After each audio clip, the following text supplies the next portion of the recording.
स्थायी अर्थव्यवस्था एक स्थायी बैंकिंग सिस्टम से आती है, जिसको सपोर्ट मिलता है एक स्थायी समाज से, और इसकी बुनियाद होती हैं फैमिलीज।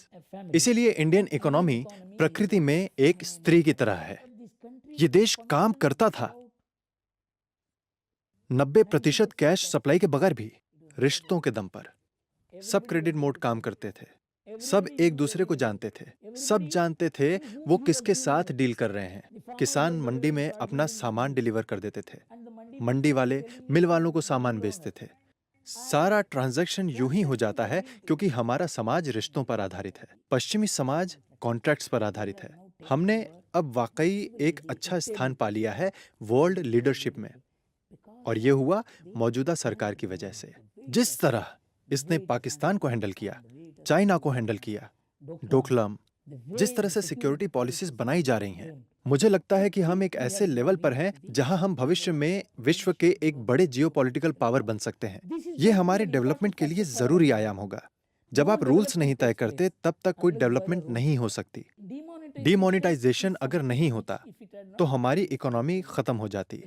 असली डेवलपमेंट तब होती है जब वस्तुएं और सेवाएं बनाई जाती हैं, बदली जाती हैं और उनके दाम बढ़ते हैं। फेक डेवलपमेंट तब होती है जब संपत्ति के दाम बढ़ते हैं। डिमोनेटाइजेशन एक प्रयास था संपत्ति के दामों को बढ़ने से रोकने का। संपत्ति के और जमीनों के दाम वाजपेयी के समय 21% ही बढ़े थे, लेकिन उनके बाद के 6 सालों में ये 400 से लेकर 2100% तक बढ़ गए। इन्हें रोकना जरूरी था। साथ ही डिमोनेटाइजेशन के बिना जीएसटी सफल नहीं होता। नोटबंदी होने से अर्थव्यवस्था औपचारिक हो गई।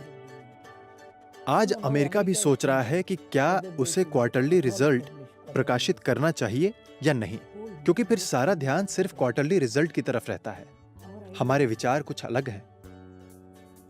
हम सिर्फ इस जन्म की तरफ नहीं देखते, हम अगले जन्म की तरफ भी देखते हैं। वंशवाद एक व्यवस्था को बहुत स्थायी बना देता है। राजनीति में वंशवाद नहीं होना चाहिए, लेकिन आर्थिक और सांस्कृतिक स्तर पर वंशवाद जरूरी है। हम अपने लिए नहीं, अगली पीढ़ी के लिए उत्पादन करते हैं। बदलाव में भी एक तार बंधे रहना बहुत जरूरी है। हमें यही मॉडल विश्व तक पहुंचाना है।